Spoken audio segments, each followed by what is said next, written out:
This is my tribute to a man who has recently been described as an over-made-up tart. Well, if anyone calls me an over-made-up tart, I'll nuke him. With my powerful weapon, something which Nancy knows all about. Some say he looks like my old friend Toya Wilcock, with whom I did a concert in the small Italian resort of Europe. But I believe, gulp, I believe he has an individuality all of his own. So here is Boy John and Culture Club in Japan. In the meantime, I have a message for Walter Mondale.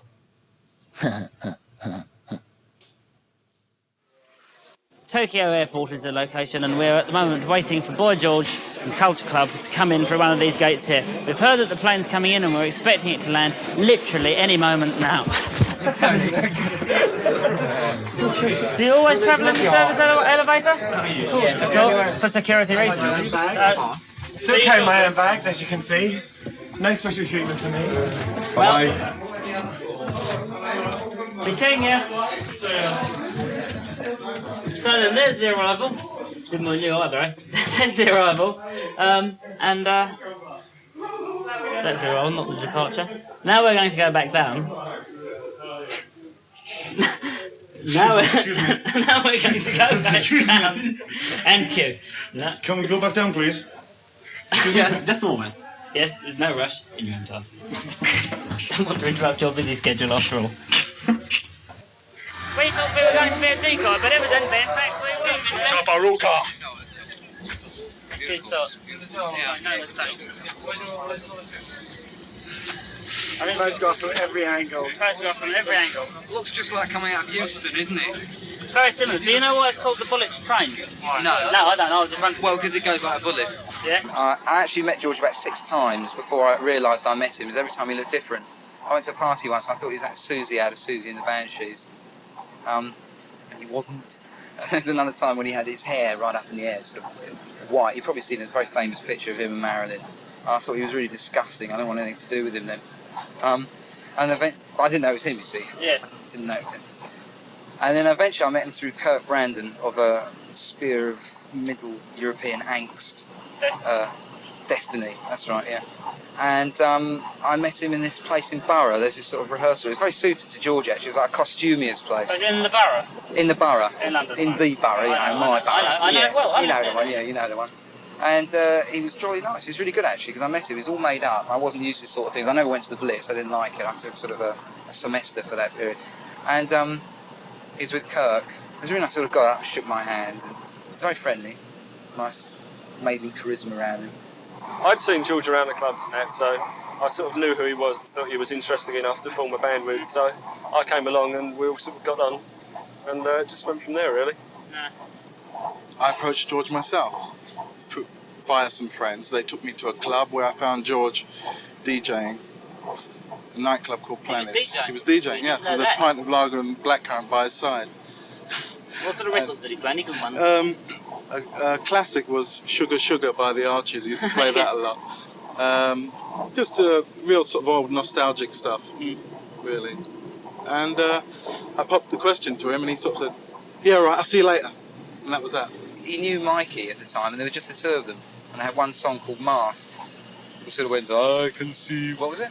I can see the emotion. Anyway, it was dreadful, right? It was like Lily Marn Lane on Downers. It was horrible. The good thing about this band is that what we do is that we spend, like, say, 4 weeks writing together in a little dingy rehearsal room, and then we argue, we throw coffee over each other, smash guitars, swear, call each other obscenities, and then when we go to the studio, we all work.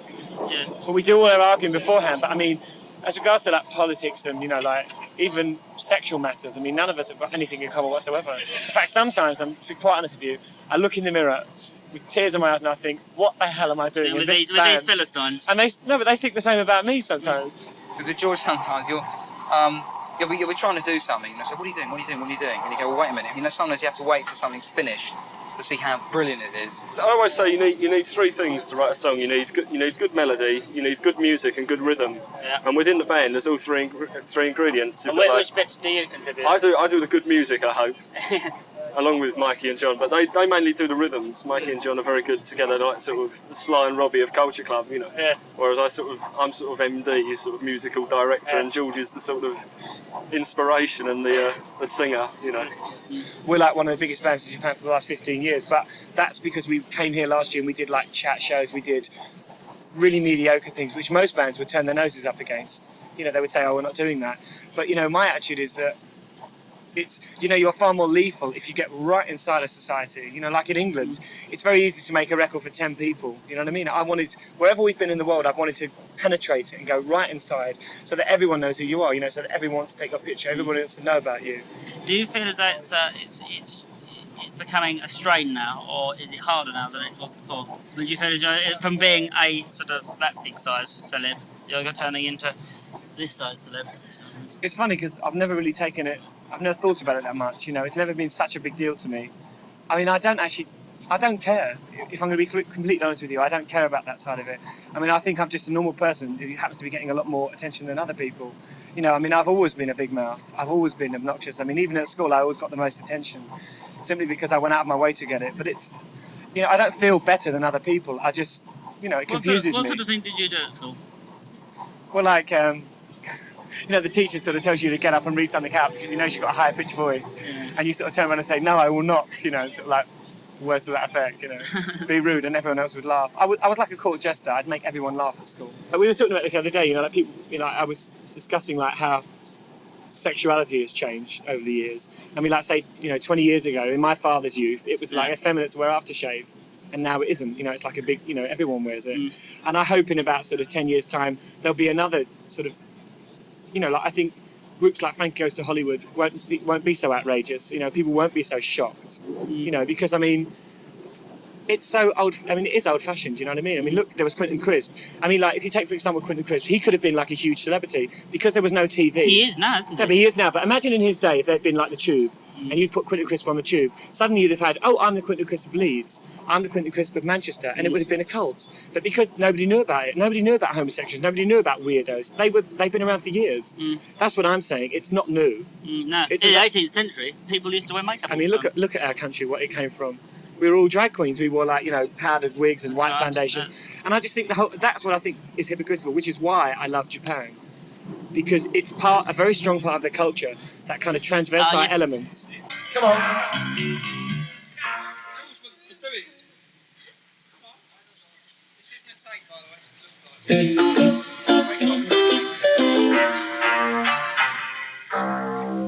On the street they're preaching violence. Mr. Man, what's in your leg? That's the Hunter over there.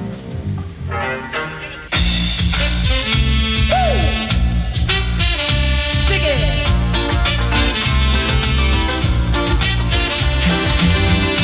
On the street they're preaching violence. Mr. Man, what's in your head? On the street the midnight cowboy. He's not gonna shoot you dead.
best soundcheck you've ever had then?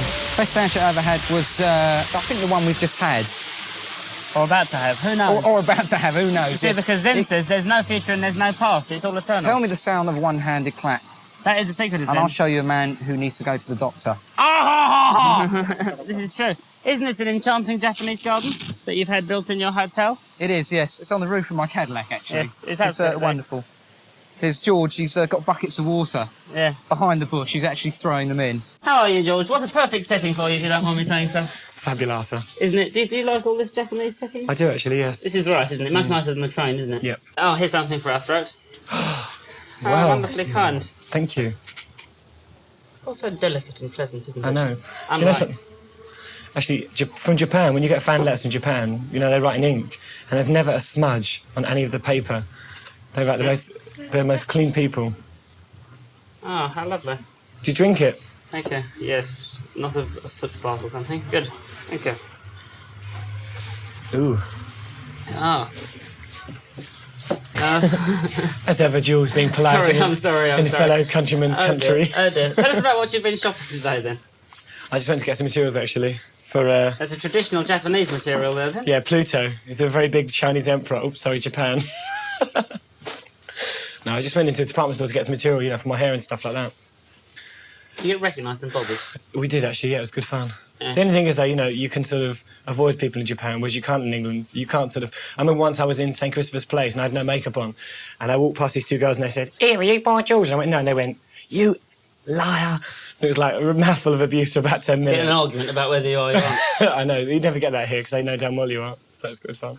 You use a tape recorder on stage? No. Yes, you I do. told you not to say. Yes, we do actually. Yeah, it's got a drum machine on it which goes boom, ka, boom, ka. A bit like when you open the doors to the palace. You know, it's all quiet. You open the door and it goes boom, ka, boom. Close the door, nothing. It's easier than getting one guy. As one guy would go crazy, just going. You know, And you would be that guy. I would. I was that man.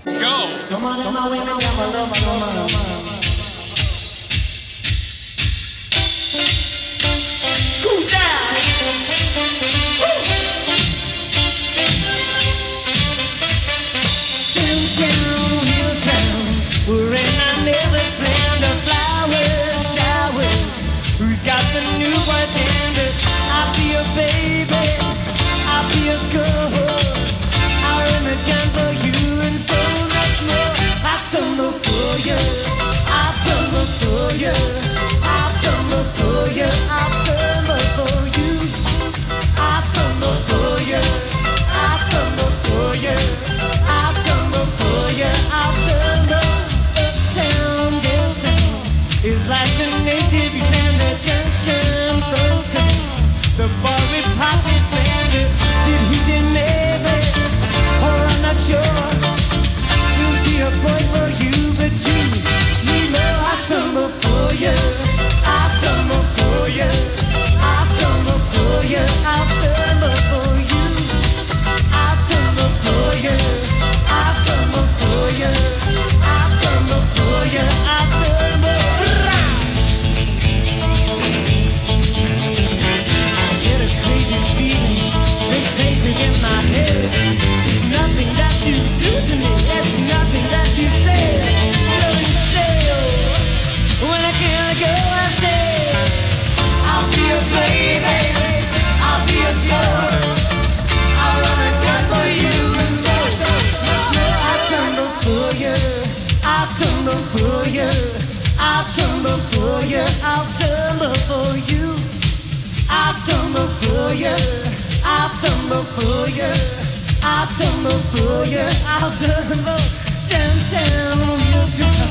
We're in our neighbor's land of flowers, showers. Who's got the new ones in it? I'll be a baby, I'll be a girl. I'll run a gun for you and so that's why I tumble for you, I tumble for you, I tumble for you, I tumble for you, I tumble for you, I tumble for you, I tumble for you, I tumble for you.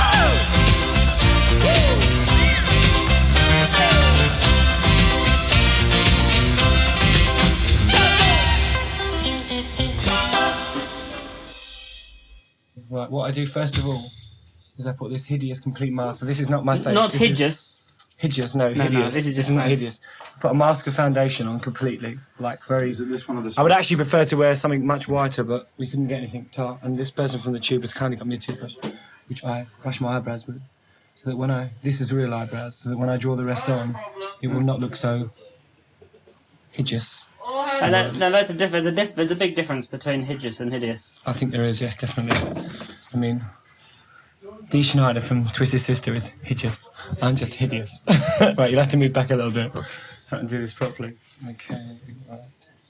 It's funny because when I first started Culture Club, you know, when the success thing really got to me, I wouldn't go out anywhere without makeup. But now I kind of go out shopping and stuff, and I don't really give a damn anymore. Do people recognise you when you're shopping? Yeah, of course.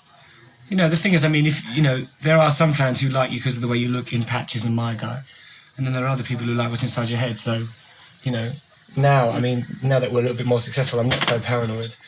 I don't know if that's such a good thing. I don't know, but I tend to not worry about it too much now. You know, I don't really care really anyway. I'm growing up now. Boy George grows up. Man George. You know, when I first started, when I used to wear my hat, I used to have it like that, which kind of pulls the face right up, gives you a slanted eye effect. I mean, Looks there's- Japanese almost. Yeah, there's a lot of things you can actually do with makeup, which people, I mean, most people that put makeup on just put on blue eyeshadow, blah, blah, blah. But there is a lot of work you can do, which is, you know, amazing. I mean, anyone can make themselves look good. I mean, depending on whether you think men in makeup is a good idea. This is the most difficult part doing, and people always ask me, how do you get your eyebrows straight? How'd you get your eyebrows straight? No, they never are. They never are. It's an illusion. I just have to kind of pull this side of the head up, or that side of the head up. But I won't do them all now.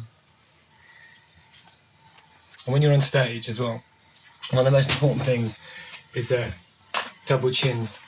You know, when you open the copy of Sounds the next morning and you've got 5 chins. So what you try to do, you know, if you're on stage, you wear obviously a lot more makeup than you would if you were going collar. shopping. Yeah. But you wear, are you running out of film? Under the chin, you wear like a grey. I mean, if you were really paranoid, you could like kind of shade your nose down. I mean, it goes on, but as you can see, I love my nose.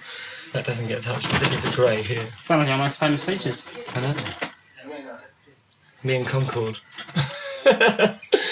This is really shade under here. Yeah, I bet there's millions of old housewives in Barnet having heart attacks now. Don't worry, loves. What's your message to those housewives in Barnet who are saying he's using our products? There's only one of us.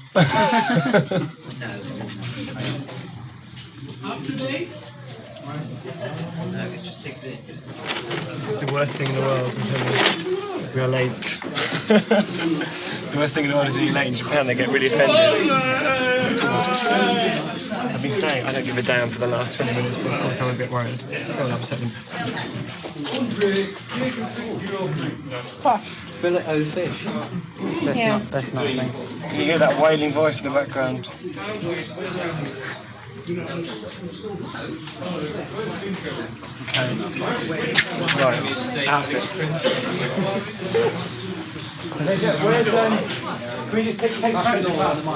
Yeah. This is very good. Look, X. Tuning a guitar. It's a very small amplifier you've got there. I know, I can't hear it. Listen. Mikey! Come on. Look, ready? You're everywhere, I know it, baby. Baby. X where you're at. Mum. Have we got curtains tonight, Gary?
you wanna get the best out of me.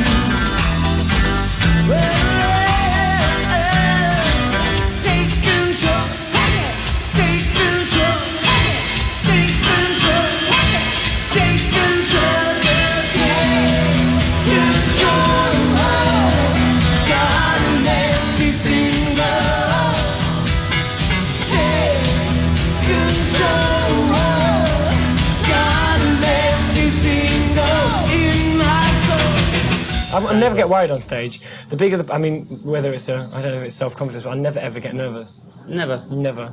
Never ever. Never ever. Not even once. In fact, the bigger Not the place, even that much no, once. the bigger the places are, the less nervous I get, which is strange. I mean, if I was in a little club where people are looking up your nose and kind of, you know, like looking at all your defects and kind of, oh look, isn't he fat? And oh god, look, his feet are really big. That kind of thing annoys me. But when it's a big place, you know, the atmosphere is so huge and everything is so huge that you just don't get that nervousness, which is strange.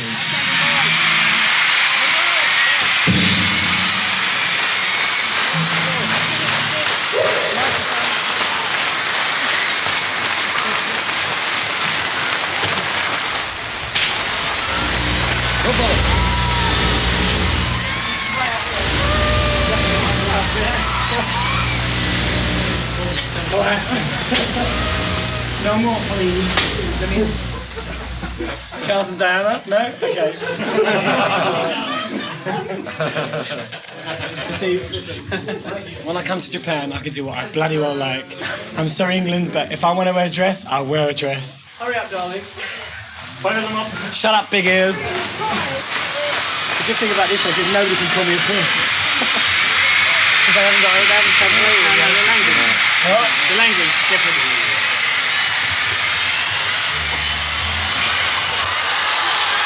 Thank you. Thank you, Japan. This song is especially for all you kind people. And it goes like this.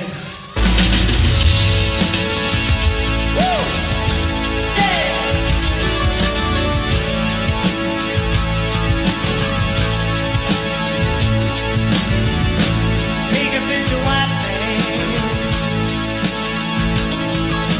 Wrap him up in black tape. I have a touch of blue blood and a little bit of bitter red Indian boy.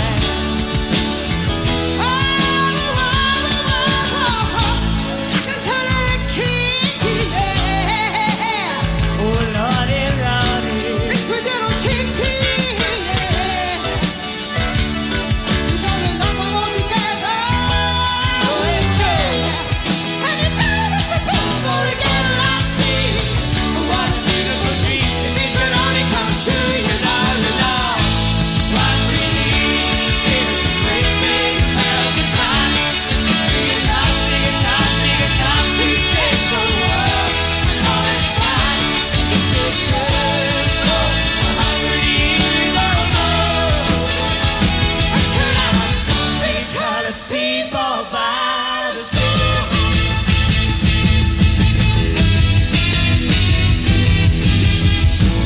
Runners and the flyers, bishops and the gurus, got the Beatles on the sunshine. It really doesn't matter what we listen to.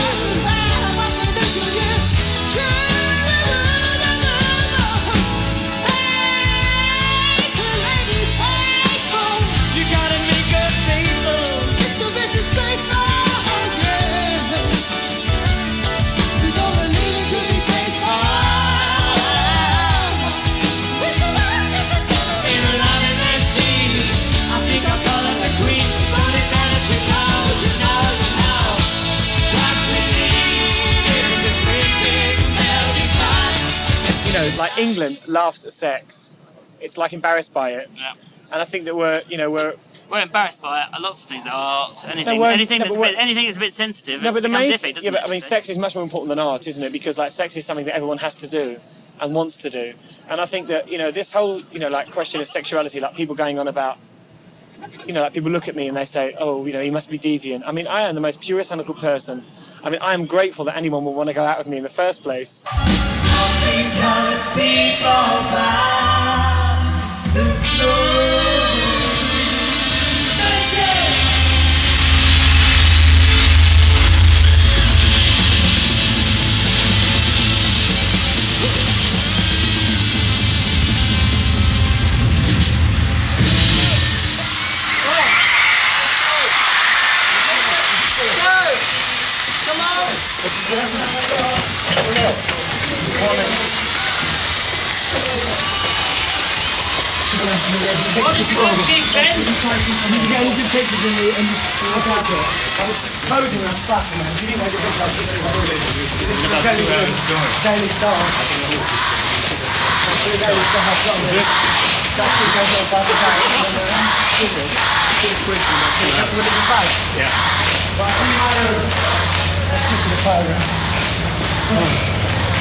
Right, the tube.